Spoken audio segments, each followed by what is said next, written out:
ഇന്നത്തെ സ്പെഷ്യൽ മത്തങ്ങക്കറിയാണ്. അതിനായിട്ട് ചെറുതാക്കി നുറുക്കി വെച്ച 3 കപ്പ് മത്തങ്ങയാണ്. ഒരു ചട്ടിയിലേക്ക് വെളിച്ചെണ്ണ ഒഴിച്ച് അതിലേക്ക് കടുകും ജീരകവും പൊട്ടിക്കുക.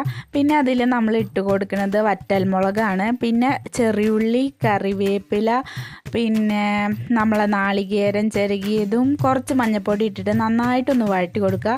പിന്നെ നമ്മളുടെ പച്ചമുളകും ഈ മത്തങ്ങയും കൂടി ഇതിലിട്ടിട്ട് നന്നായിട്ടൊന്ന് വഴറ്റി കൊടുക്കുക. പിന്നെ ആവശ്യത്തിന് ഉപ്പിടാം കേട്ടോ.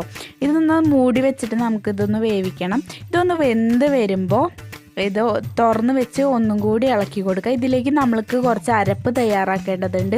നാളികേരം, ചെറിയുള്ളി, പച്ചമുളക്, വേപ്പില, ഇഞ്ചി എല്ലാതും കൂടിയിട്ട് അരച്ചിട്ട് ഇതിലേക്ക് ചേർത്ത് കൊടുക്കുക. ഇതിലേക്ക് കുറച്ച് വെള്ളം കൂടിയും നമ്മൾ ചേർത്ത് കൊടുക്കുന്നുണ്ട്. ഇതിന് വേണ്ടിയിട്ട് നമ്മൾ 1 കപ്പ് പയർ വേവിച്ച് വെച്ചിരിക്കുന്നതാണ്. വലിയ പയറാണ് കേട്ടോ, ചുവന്ന പയർ. അതും കൂടി ഇതിലേക്ക് ഇട്ട് കൊടുത്താൽ നമ്മളെ കറി റെഡിയാണ്. അപ്പോൾ ഇതെല്ലാവരും ട്രൈ ചെയ്ത് നോക്കുക. താങ്ക്